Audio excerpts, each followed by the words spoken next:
acompaña ya la doctora Andrea Gómez, ella es experta en epidemiología. Andrea, muy buenos días, gracias por acompañarnos. Pues nos gustaría conocer inicialmente cuáles son las primeras lecturas que tiene usted de lo que ha sido este avance calificado como importante y positivo en el plan de vacunación. Precisamente el día de hoy se arrancará ya con la inoculación a un nuevo grupo etario, que son los adolescentes de entre los 12 y 15 años de edad. Se ha conocido que este proceso se va a realizar bajo una coordinación tanto entre el Ministerio de Salud como el Ministerio de Educación. Los adolescentes, los jóvenes no tendrán que acudir a los centros de salud, tampoco a estos centros de vacunación que se instalaron y que sabemos que la mayoría de estos ya cerró, y que este proceso se llevará a cabo dentro de las escuelas y los establecimientos educativos. Andrea, buenos días. Muchas gracias por la invitación.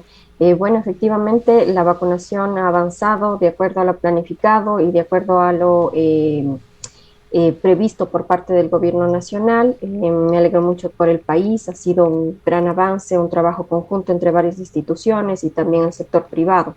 Lo que se viene ahora, por una parte, es alcanzar tanto a quienes no se han vacunado, motivar también. Sé que hay brigadas que se han organizado para poder llegar a los lugares en donde no se ha vacunado todavía, por una parte, y por otra avanzar también con los adolescentes, lo cual es un sector que, si bien tienen una baja probabilidad de desarrollar una enfermedad grave, todavía tienen una probabilidad. Lo hemos visto en otros países, lamentablemente, en donde la vacunación no ha avanzado de una manera más acelerada.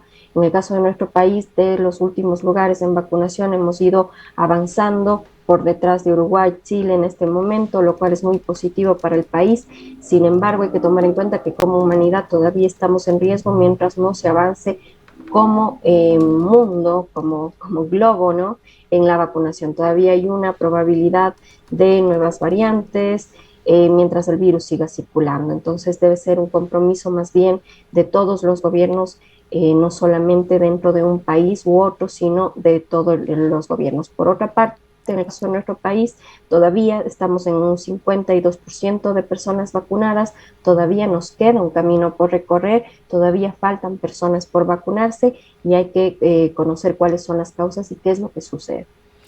Ahora, Andrea, precisamente hablando de esta nueva etapa de la vacunación que va a arrancar el día de hoy con los adolescentes de entre 12 y 15 años, se ha advertido, o se ha anunciado, mejor dicho, de parte del Ministerio de Salud, que se les colocará una sola dosis. Ahora aquí surgen múltiples inquietudes, sobre todo por parte de los padres y madres de familia. ¿Deben ellos firmar el consentimiento para una segunda dosis? Este anuncio que ha hecho el Ministerio de Salud tiene que ver con los resultados y las probabilidades de que los adolescentes puedan desarrollar una miocarditis o algún problema del corazón. Sin embargo, esto se ha contrastado con el número de vacunas y el número de casos, y entendemos y conocemos que los porcentajes son mínimos. También esto sería mínimo frente a las secuelas que podría dejar un caso de COVID-19 en un adolescente, que también conocemos que son varias las secuelas en caso de que alguno de ellos llegara a contagiarse. ¿Qué es lo que deben hacer los padres de familia? ¿Es recomendable la segunda dosis? ¿Es recomendable continuar o aceptar la recomendación del Ministerio de Salud? ¿Qué es lo que conocen ustedes como expertos? Bueno, hay que tomar en cuenta que en el caso de la miocarditis, pericarditis, han sido casos raros, y en países en donde la vacunación ha avanzado en un porcentaje más alto, como el caso de Estados Unidos, Uruguay, Chile, se ha colocado las dos dosis a este grupo etario. Sin embargo, lo que ha sucedido, por ejemplo, en Reino Unido, también en Estados Unidos, es que se han dado estos casos. Estos casos han sido muy bajos, han sido muy raros también. Sin embargo, en nuestro país se está analizando esta información. Ojalá pronto se dé ya una recomendación definitiva. Sin embargo, el uso del permiso que firman los padres es necesario, independientemente de si existe o no un efecto secundario que podría llamar la atención. Incluso nosotros lo firmamos cuando nos vacunamos. Los padres de familia también deben dar su consentimiento, y es parte de la norma, ¿no? Al usar una vacuna, al vacunar, todos necesitamos firmar ese permiso. Ahora, en el caso de los padres que decidan esperar hasta que haya mayor evidencia para una segunda dosis, hacerlo dentro de los límites que recomienda, en este caso, la farmacéutica Pfizer, que son 21 días, no, sí, 28 días, perdón. Y en el caso de que exista mayor información, por ejemplo, ya conocemos que en el caso de Chile se va a empezar a vacunar ya niños sobre los 6 años con la vacuna Sinovac. Es probable que en el caso de nuestro país tengamos también información a corto plazo. Esta vacuna también se colocará las 2 dosis dentro del país chileno, entonces podría ser también el caso de nuestro país acá en el caso de Ecuador. Sin embargo, lo que recomiendan Estados Unidos, la CDC, en el caso de Chile y en el caso de Uruguay, por ejemplo, es colocar las dosis completas a los adolescentes. Esperemos a ver qué sucede en el caso de Inglaterra, que es desde donde se ha tomado esta información, y qué sucede también dentro de nuestro país. Ahora, Andrea, otro de los temas tiene que ver con la tercera dosis o con la dosis de refuerzo que, según ha anunciado el presidente de la República, podría arrancar en enero del año siguiente, del año 2022. Y aquí también surgen una serie de dudas. ¿Es necesario primero que la gran mayoría de la población tenga ya las 2 dosis antes de arrancar con esta tercera dosis? ¿O es importante que, considerando los tiempos de duración de la vacuna, y aquí también sería importante tener sus criterios, cuánto tiempo dura la inmunidad de la vacuna? ¿Es necesaria esta tercera dosis en cuánto tiempo? Y esto surge sobre todo en las personas de la tercera edad, que fueron quienes se colocaron inicialmente la vacuna, y según lo que circula a través de los distintos medios, esta podría tener una duración, la inmunidad podría tener una duración de entre 6, 8 meses, 1 año, algunas veces se hablaba incluso de hasta 2 años. Esto ya se ha confirmado, ya está comprobado, todavía falta estudios por hacer. Hay urgencia en que las personas de la tercera edad se pongan una tercera dosis. ¿Qué nos puede comentar usted sobre este tema? Bueno, en el caso de lo que sucedió en países que ya iniciaron tempranamente con la tercera dosis, en el caso de Latinoamérica, estamos hablando ya de Chile, Uruguay, República Dominicana. En el caso de nuestro país es probable debido a los tiempos de vacunación. Las farmacéuticas, en este caso Sinovac, Pfizer, han recomendado una tercera dosis después de los 6 meses de la vacunación, de la segunda dosis, para poder completar y darle una mayor información a nuestro cuerpo para que genere estos anticuerpos que nos defienden de este virus. Entonces, es probable que dentro de nuestro país, incluso enero, sería aproximadamente los 6 meses después de la segunda dosis que se colocaron la mayor parte de las personas de la tercera edad, se empiece a colocar aquí. ¿Qué es lo que sucedió en el caso de Israel, por ejemplo, y por qué se adelantó esta tercera dosis? Porque ellos relajaron todas las medidas, se disminuyó el uso de mascarilla, y lamentablemente los casos aumentaron rápidamente porque el virus circuló de una manera muy elevada. Entonces se adelantó la tercera dosis y se observó cómo se pudo controlar este crecimiento de casos. En el caso de nuestro país, en este momento estamos ante una reducción de restricciones, un aumento de movilidad, un aumento de apertura de tanto establecimientos públicos como privados, la presencialidad también se nos viene. Es muy importante recordar a la población, y ojalá también las autoridades lo hagan, de mantener el uso de las medidas de bioseguridad. Eso nos va a permitir, por una parte, el poder avanzar con las 2 dosis en la mayor parte de la población, por un lado, para evitar los casos graves, porque sabemos que quienes se han vacunado tienen una menor probabilidad de presentar un caso grave y casi 0% de fallecer.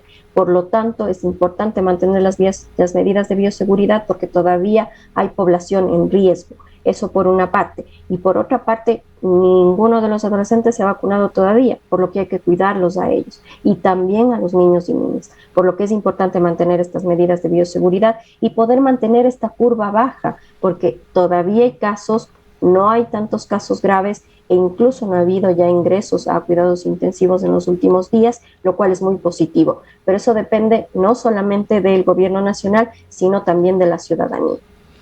Ahora, Andrés, indiscutible el efecto importante que ha tenido este proceso de vacunación, como usted mismo nos recuerda y dice, hay menos casos de contagios, hay menos casos de hospitalización, hay menos casos de ingresos a unidades de cuidados intensivos, pero hemos podido ver también en otras partes del mundo que efectivamente este ha sido el primer efecto de las vacunas, pero esto ha motivado, como está ocurriendo también también en nuestro país, que se flexibilice una serie de medidas y que se empiece a tomar ciertas acciones que facilitan o motivan de alguna manera una mayor movilidad, el retorno presencial a las clases, que además es necesario que los niños vuelvan a clases, la restricción también de otras medidas con esta ordenanza, por ejemplo, aquí en la ciudad de Cuenca, que fue reformada y que permite ampliar los aforos y abrir otros espacios como bares, discotecas,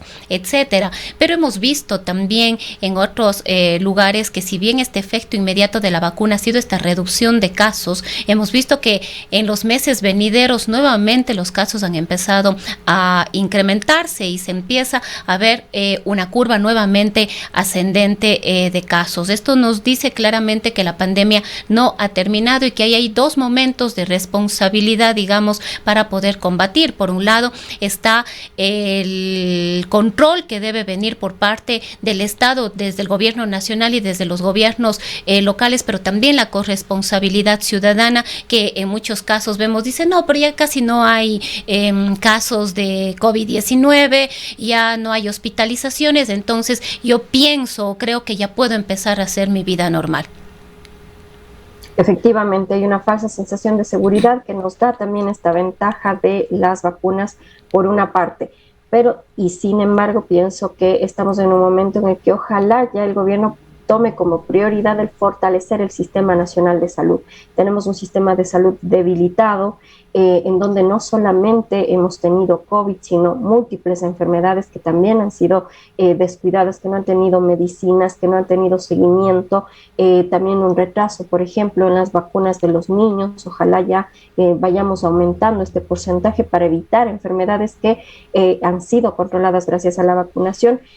Y es necesario que ojalá jóvenes, adultos, tomemos conciencia que nosotros también, al movilizarnos, al aumentar nuestras reuniones sociales, estamos también poniendo en riesgo a personas que no se han vacunado o a personas que tengan alguna enfermedad que impida que su sistema genere anticuerpos. Entonces, a cuidarnos, a cuidarme y a aportar para mantener esta curva en descenso, y ojalá en ningún momento volvamos a tener ese número tan alto de casos y una ocupación cercana al 100% que hemos mantenido casi durante toda la pandemia.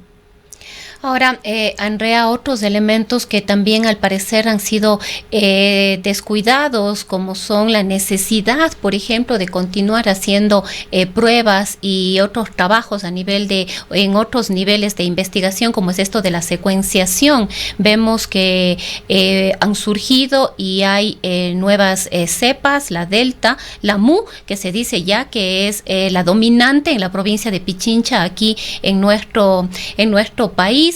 Y mientras haya todavía personas que no se hayan vacunado y que puedan tener contacto con el virus, estas posibilidades de que se siga de que el virus siga mutando están ahí, están latentes, y por lo tanto estas otras medidas, más allá de la vacunación, hemos concentrado al parecer todos nuestros esfuerzos en la vacunación, y no estamos en contra de aquello, ha sido importante y necesario, pero hay otras medidas que también deben seguir siendo consideradas, como son estas. Definitivamente, aumentar la capacidad diagnóstica es clave, especialmente con nuevas variantes circulando. Esto, por un lado, no solamente las pruebas PCR, sino además la secuenciación genómica. Es necesario fortalecer tanto el Instituto Nacional de Salud Pública, pero además ese trabajo conjunto con las universidades para poder secuenciar la mayor cantidad de muestras. El 13% de las muestras que han sido analizadas a nivel nacional han mostrado que tienen la variante Mu, que ha mostrado que probablemente sea más transmisible que las anteriores, y además una preocupación es que pueda evitar el efecto positivo que tienen las vacunas, ¿no? Evitar este efecto de los anticuerpos. Esperemos que haya más información. Sin embargo, como comentaba, es necesario mantener las medidas de bioseguridad. Esta variante Mu ha sido una de las causantes de una nueva ola en el caso de Colombia. En el caso de nuestro país está circulando, y también tenemos la variante Delta, que gracias a las acciones tempranas que se realizaron de disminuir la movilidad y también una comunicación de lo que sucedía a nivel nacional, ayudó también a reducir este número que se estaba elevando de casos de la variante Delta. Sin embargo, y en este momento es muy clave, es cuando se tiene que aumentar la capacidad diagnóstica para poder evitar que hayan estos aumentos de casos, sobre todo en personas que no han sido vacunadas, en personas que no han recibido las dosis completas y también en personas que tengan alguna enfermedad que pueda agravar su estado en el caso de un contagio. Ninguna vacuna hasta el momento evita el contagio. Todavía podemos nosotros ser portadores, llevar el virus, no ser sintomáticos y contagiar a personas que puedan presentar una enfermedad grave, por lo que es importante el mantener las medidas de bioseguridad. Ahora, Andrea, hay una inquietud también que nos hacen llegar y que tiene que ver con el retorno a las aulas, y si bien va a empezar ya el proceso de vacunación el día de hoy a los chicos, a los adolescentes, nos dicen que en algunas instituciones se les ha obligado a los chicos a hacerse una prueba de antígenos o una prueba PCR para el retorno a las clases. Y la pregunta es si esto realmente debería ser obligatorio. Debemos obligar a los estudiantes, a las estudiantes que han optado por volver a las aulas a presentar una prueba, en este caso negativa, frente a la COVID-19, pero además, como conversábamos en hace algunos días, me parece con el doctor David Acurio, decíamos, las pruebas no es que si me hago al inicio del año ya me olvido, si vamos a hacer pruebas, estas tendrían que ser cada cierto tiempo. Si es que yo presento una prueba negativa el día de hoy, no quiere decir que mañana ya no tenga la posibilidad de haberme contagiado, por ejemplo. Definitivamente, en el caso de los protocolos que se han aprobado por parte del COE Nacional, muchas de las instituciones presentaron como parte de su protocolo la obligatoriedad de regresar al retorno a clases con una prueba PCR negativa o una prueba de antígenos. Este tipo de acciones realmente previene que haya casos y que puedan transmitirse dentro de la institución. Es un aporte por parte tanto de quienes son parte de las comunidades educativas. Sin embargo, hay que tomar en cuenta que el costo a veces no es accesible para todas las personas. Entonces, es una forma de buscar tal vez el apoyo del Ministerio de Salud Pública o alguna forma para reducir estos costos o incluso poder realizar pruebas. El caso de nuestro país, lamentablemente, es este problema, ¿no?, de la falta de recursos, pero a nivel internacional, en donde los recursos son mayores, países que tienen dinero y que están aportando dentro de las instituciones educativas, se están realizando incluso pruebas secuenciales, se están tomando muestras en los estudiantes cada cierto tiempo para poder conocer cómo está circulando el virus dentro de la institución y poder evitar casos nuevos. Se toman decisiones enseguida y permiten evitar que haya un aumento de casos tanto en el grupo etario que están dentro de esta institución educativa como en sus familias. Pero sin embargo, y como comentaba, es parte ya de un protocolo que presenta cada institución y cada institución debió haber comentado con su comunidad antes de enviarlos y también antes de que sea aprobado. Tenemos otra inquietud y tiene que ver con la actividad física, las actividades de la cultura física que hacen los chicos dentro de las escuelas y los colegios, y nos dicen que tienen que hacer con mascarilla. ¿Esto es dañino para la salud, que puedan hacer actividad física, correr, saltar, colocados una mascarilla? En el caso de las mascarillas N95 y la mascarilla quirúrgica permiten respirar. Hay algunas mascarillas que no permiten este flujo de aire y suele molestar a los niños. Por eso es muy importante que primero tengan la talla de los niños y segundo que sean unas mascarillas que han sido probadas y que efectivamente les están protegiendo y no les están causando alguna molestia. Definitivamente ha habido muchos mitos con respecto al uso de mascarilla y la actividad física. Definitivamente no hay evidencia que genere algún efecto negativo, sobre todo cuando son mascarillas hechas para este tipo de actividades. En el caso, por ejemplo, de quienes trabajan en los hospitales, usan la mascarilla incluso hasta 24 horas que dura su turno. Entonces, definitivamente no se ha visto este efecto, ¿no? Pero como mencionaba, el tipo de mascarilla es clave. Si es que es una mascarilla que no les permite respirar ni caminando, es preferible cambiarla y usar una que les permita este flujo de aire. Pueden usar una mascarilla quirúrgica, tratar de, hay formas de hacerlas para el tamaño de ellos, de tal forma que puedan transpirar y puedan respirar durante el ejercicio físico. Ahora, si es que es un lugar abierto, se mantienen estos 2 metros de distancia, incluso se podría hablar, y estamos seguros de que no está circulando el virus, se podría hablar de una menor protección. Sin embargo, y debido a, como comentábamos, de estas nuevas variantes circulando, es preferible mantener todas las medidas de bioseguridad y poder evitar casos dentro de las instituciones. Bien, Andrea, muchísimas gracias. Quizás ya para cerrar este diálogo, esta entrevista, algún comentario adicional, algo que nos haya faltado y que sea importante decirlo ahora. Es muy importante el tomar conciencia de que la vacunación sin más medidas de bioseguridad podría llevarnos a una mayor circulación del virus y generar nuevas variantes. Por lo tanto, mientras no haya evidencia que el virus haya dejado de circular, mientras no haya evidencia que no hay casos, definitivamente necesitamos mantener las medidas de bioseguridad, motivar a las personas que conocemos que no han recibido sus dosis completas para que puedan hacerlo. Todavía hay un 15 a 17% de personas a nivel nacional sobre los 16 años que no se han vacunado. Entonces todavía hay un gran porcentaje que necesitamos que acudan a vacunarse y también avanzar ya con la vacunación en los adolescentes.